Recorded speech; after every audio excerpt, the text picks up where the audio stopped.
Hello? You okay? Hey? Have you been hurt?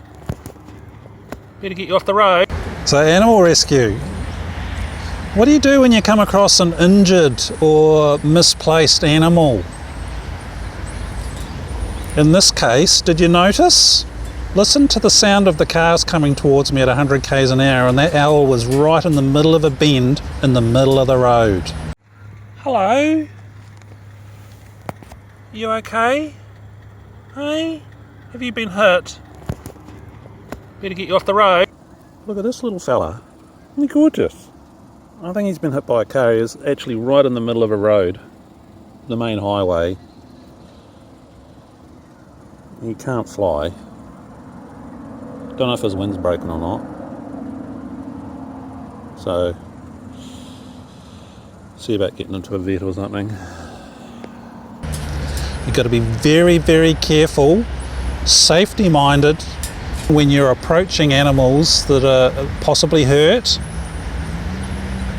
or, you know, you're coming up to them. So it's always good to identify what it is you're dealing with, and do you know what they're capable of doing. There's a lace monitor. They are truly stunning apex predators. They get up to 2 meters. So if you're a fisherman and you're seeing this video, just be careful if you're camping and what you're doing with your baits. These guys will eat anything, which is why their bite is very similar to that of the Komodo dragon. You get bitten by one of these fellas, it'll trouble you for years, which is why I don't recommend picking them up. They're stunning. I've got the battle wounds from the claws, right? Notice where my hand is. I'm making sure his teeth can't get me because it's a hospital trip.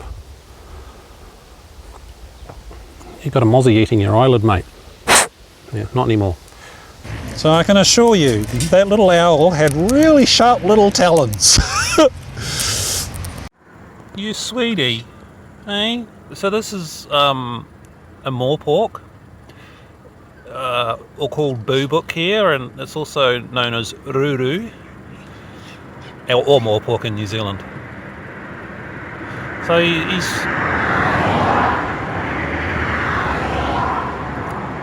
he was sitting on me before. I don't know if he'll survive if I just leave him here. He might have a bit of a sore head or something. Hey? Yeah, you're beautiful. But I think he's a bit concussed or something, aren't you, mate? Hey? Yeah, you're very cute.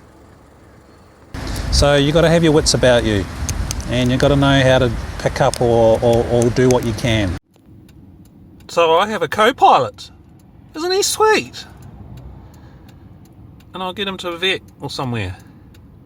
So we'll watch Mr. Snuggles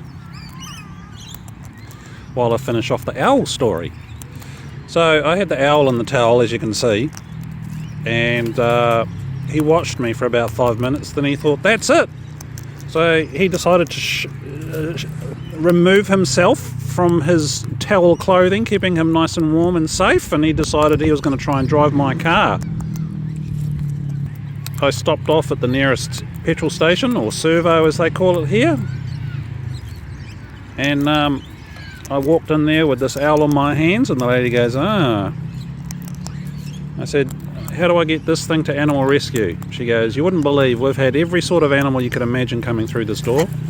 So we put Mr. Owl in a box, and he went off to animal rescue and was rehabilitated. So a month later I was driving out in that part of the country, and I stopped off. I got out of my car and I was walking towards the service station, and the lady was outside, and before I got within 10 metres of her, she says, I know why you're here. And yes, he was released and he was all happy. So how good was that? So these skills here will teach you, you know, the ins and outs, hopefully, of how to deal with these sorts of situations. Oh look, here's Miss Brown. Hey honey, you sort of snuck in there, didn't you? Hey. So again, you know, the whole process is around the protocol is whispering state, understand the animals. If they are hurt or damaged, it's really important you cover them with a towel and get them in a box or something. and do it in a way that you have the ability to get out of their way really fast in case they react. Now, often animals can sense and will actually approach humans when they're not well. This does happen. You a Bubs? Oh, he's coming to have a sniff. He's sniffing me. So you greet them nicely, like koalas do the same thing. What's happening, buddy? You gonna come forward? See, I think he's wanting help. Oh. Hey? Well, I might have to ring the local vet and see what they say. So he's all chewed up in his tail, so he will have a huge infection. But you know, number one safety thing is what's the worst thing that this animal can do to me? And you know, even a parrot like this can inflict quite a bit of damage, either to you or to your belongings. They do that regularly to my belongings. See, I'm offering my hand and he's having a sniff. So it means he's not threatening, he's just having a sniff. Aren't you, bud?